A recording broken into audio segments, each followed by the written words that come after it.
Assalamualaikum warahmatullahi wabarakatuh. Ketemu lagi nih di channel Dika Betavis Official. Nah, di video kali ini kita bakal ngeliat dan bakal intip apakah hasil crossbreed kemarin antara male super black dan female white platinum berhasil kawin atau malah gagal. Kita lihat mereka kawin atau enggak, bertelur atau belum, bertelur atau tidak gitu ya. Tapi sebelum lanjut ke videonya, jangan lupa nih, kalau memang kalian suka dengan video ini boleh di like, kalau nggak suka dislike juga nggak apa-apa. Terus kalau memang dirasa ada yang kurang, coba deh komen di bawah apa nih yang kurangnya, biar nanti sama kita diperbaiki. Dan kalau terasa konten ini bermanfaat bagi kalian dan teman-teman kalian, boleh juga nih di-share ke teman-teman tentang video ini. Dan yang terakhir, jangan lupa subscribe dan nyalain lonceng notifikasinya. Oke. Nah, sebelum kita lihat hasil crossbreed kemarin, ada beberapa hal yang perlu disiapkan. Salah satunya ini nih yang harus kita siapkan, itu wadah untuk nanti kita naruh si betina gitu ya.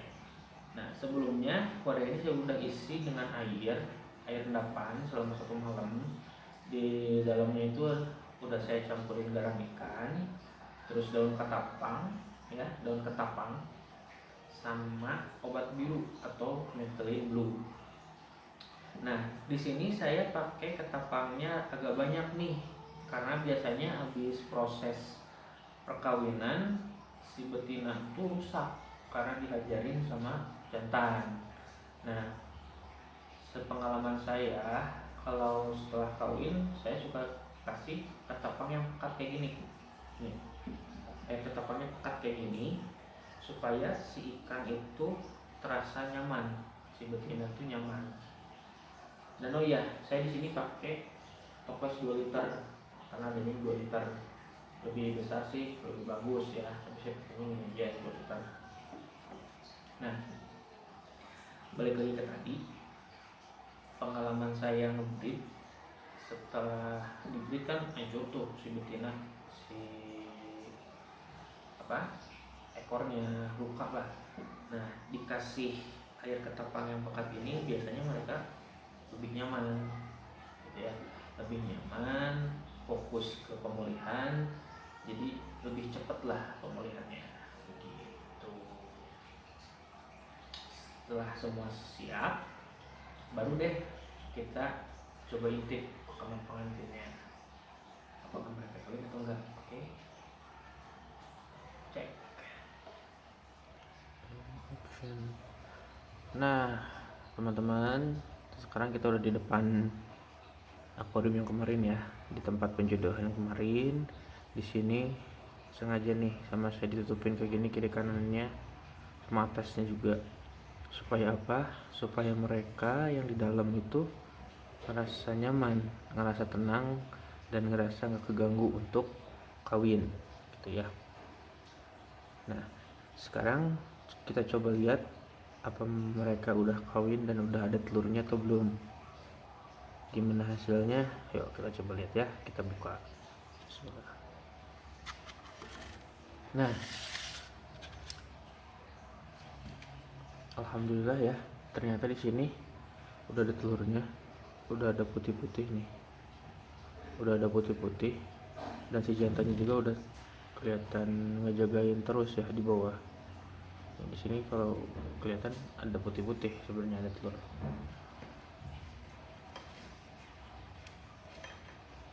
Kita coba zoom ya, kita coba zoom.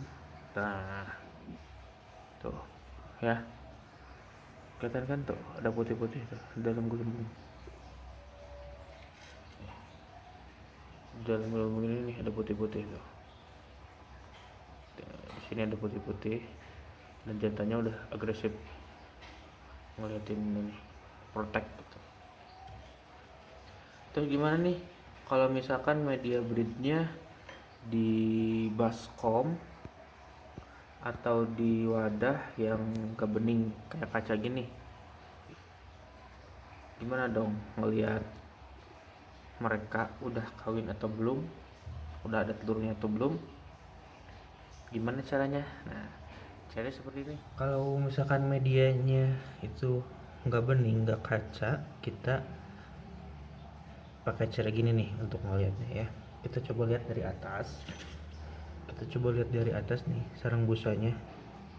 Kira-kira kelihatan nggak nih telur-telurnya? Biasanya kelihatan sih, ada putih-putih gitu ya. Di telur-telurnya tuh ada putih-putih, di sarang busanya tuh ada putih-putih. Kalau misalnya kelihatan bisa kita bisa center dari atas. Biasanya kelihatan sih udah ada putih-putih tuh. Itu cara pertama. Kalau misalkan nggak kelihatan juga kayak gini nih, nggak kelihatan juga, pakai cara kedua. Gimana cara kedua? Nah, cara kedua itu kita lihat posisi jantan dan betina. Ya, di sini kan udah kelihatan ya.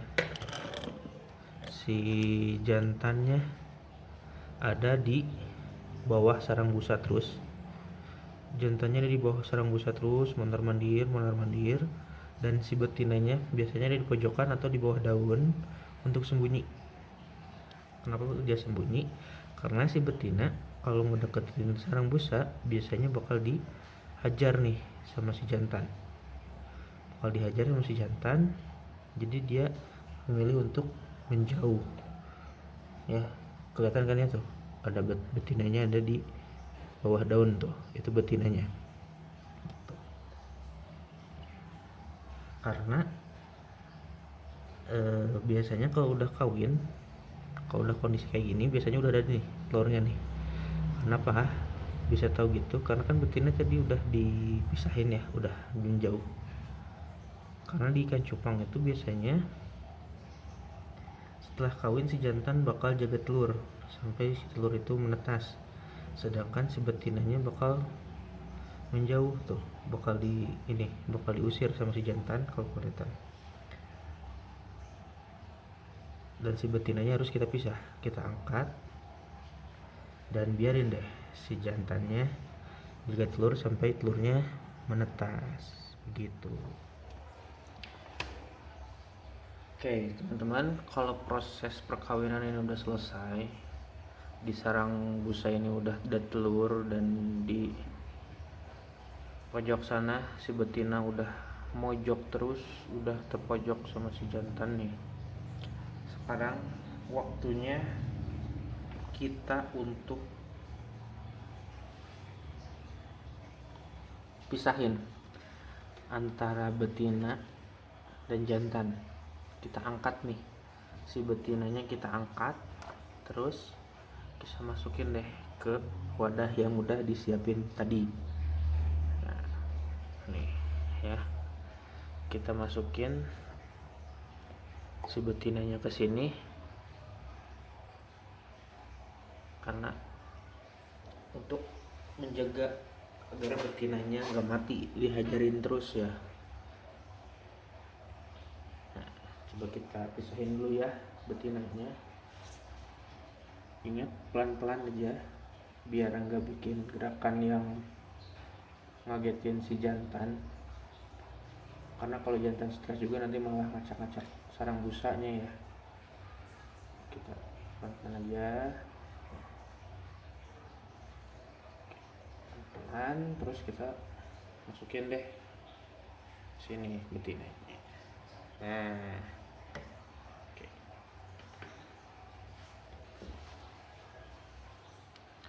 Kita masukin ke sini betinanya. Kalau udah masuk ke sini gimana? Kita kasih makan. Treatment selanjutnya kita kasih makan deh si betinanya.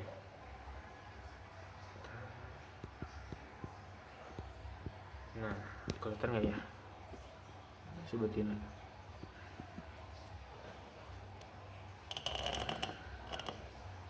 Kelihatan ya, saking kuatnya kalau gitu ada tuh. Saya itu gimana kita kasih makan nih, karena kemarin kan pasti puasa mereka selama perkawinan itu kan puasa ya, kita nggak kasih makan. Nah, sekarang kita kasih makan. Kira-kira kasih makannya apa? Kalau saya sih yang ada aja, mau itu casut, jentik gitu kan. Hei, mau itu casut, jentik, atau ini tuh kan dia makan ya. Mau itu casut, jentik, cacing darah atau kutu air, yang ada aja lah. Kebetulan sekarang di sini adanya cacing sutra. Kalau udah dikasih makan gini, step selanjutnya adalah kita simpen si betina di tempat yang aman ya, yang tentram dan nyaman, biar dia fokus ke proses penyembuhan. Kita angkat ya, kita simpan ke tempat yang aman.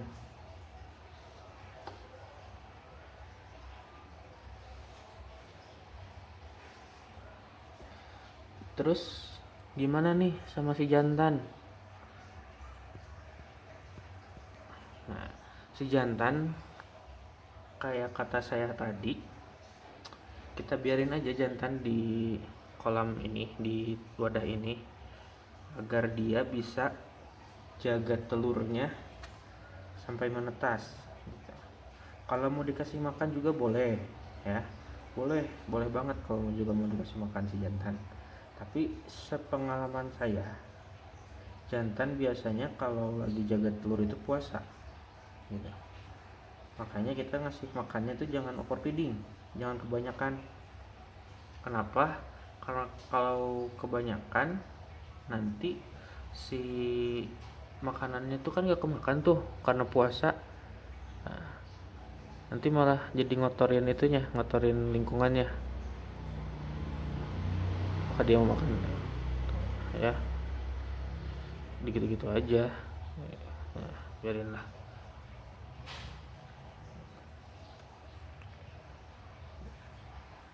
tuh. Nah, kalau misalkan nanti kan nggak semua dimakan kan. Kalau misalkan nanti kebanyakan, nanti malah overfeeding dan mencemari air di sini dan malah ngeganggu ke telur. Oke teman-teman, sampai di sini dulu video kali ini. Nanti kita bakal lanjut di episode ketiga untuk melihat telurnya menetas atau enggak, telur yang tadi jadi burayak atau enggak. Dan kemungkinan di episode ketiga juga nanti kita bakal bahas cara kasih makan burayak versi Dika Betavis ya. Untuk teman-teman juga jangan lupa like, comment, dan share video ini serta subscribe channel Dika Betavis Official supaya channel ini makin berkembang ke depannya. Dan akhir kata, wassalamualaikum warahmatullahi wabarakatuh. Salam satu air.